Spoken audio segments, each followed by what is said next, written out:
Good morning, metalheads of the internet, and welcome to a brand new episode of the Metal Meltdown. Today we are talking about the latest studio album from Adrift entitled Ghost at The Gallows. This is the fifth full-length studio album from this American classic heavy metal, doom metal crew, Adrift, the brainchild of one Nate Garret, whomst you may recognize from another American band, a death metal one, by the name of Gatecreeper. He may or may not have briefly performed on records like Saronin Deprivation and Deserted. On top of being a very consistent, reliable, and hard-working crew known for dropping music roughly every year or so, Adrift are also very emotionally brutal and honest and transparent, so much so that often the vibe and the feel and the sound of Adrift is changing from album to album, from project to project, often depending on the current emotional and mental status of Nate Garret. For example, the band's earliest recordings, namely the Behind Beyond EP and the debut album Chained to Oblivion, were conceived and recorded and put together during an incredibly difficult and turbulent and dark period in Nate's life. As such, the music is tonally much heavier. On the opposite end of the spectrum, though, the previous Adrift album, Enlightened in Eternity, released back in 2020, just screamed enthusiasm and good vibes and energy and rock and roll party fun times attitude. It definitely had its darker shades and its more introspective moments, but for the most part, it showed Nate in a much healthier state of mind, embracing his love for classic heavy metal and hard rock and just kinda having fun and rolling with the punches. I bring this up now because if we're being honest, Ghost at the Gallows is more interesting emotionally than it is musically. Which is not to diss my man Nate or the rest of Adrift. There are plenty of fun songs with fun solos and fun riffs and fun hooks and fun. There is fun to be had. But that stuff in a way is just the icing. Flashy, delicious icing, but icing nonetheless. The emotional core, the heart and the weight and the soul here is the cake. And that is just, mwah, chef's kiss.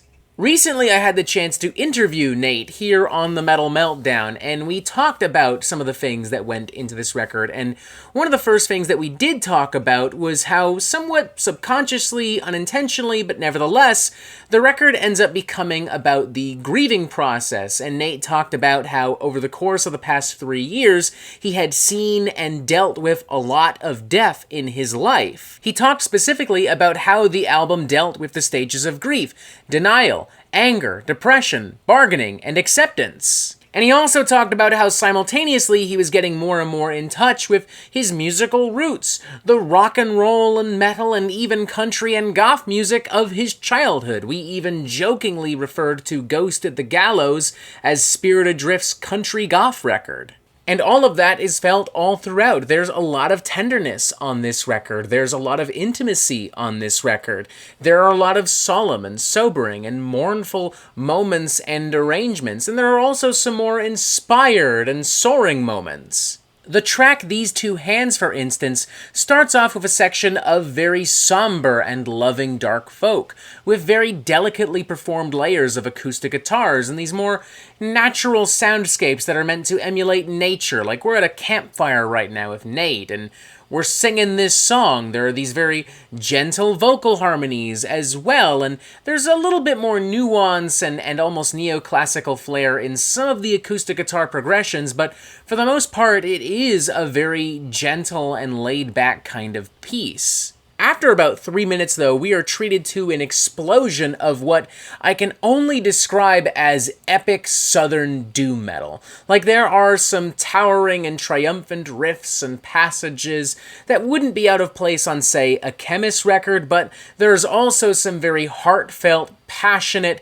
guitar licks and melodies and pyrotechnics that wouldn't be out of place on a Leonard Skinner record. Then there's the album's closing number and title track, Ghost at the Gallows, which practically bleeds dread and remorse through a majority of its runtime, but also ends on a very tranquil and beautiful moment, almost as if, we're kind of coming to terms with everything that has happened across the album. There is acceptance, there is forgiveness, we're moving on, we're ready to move on.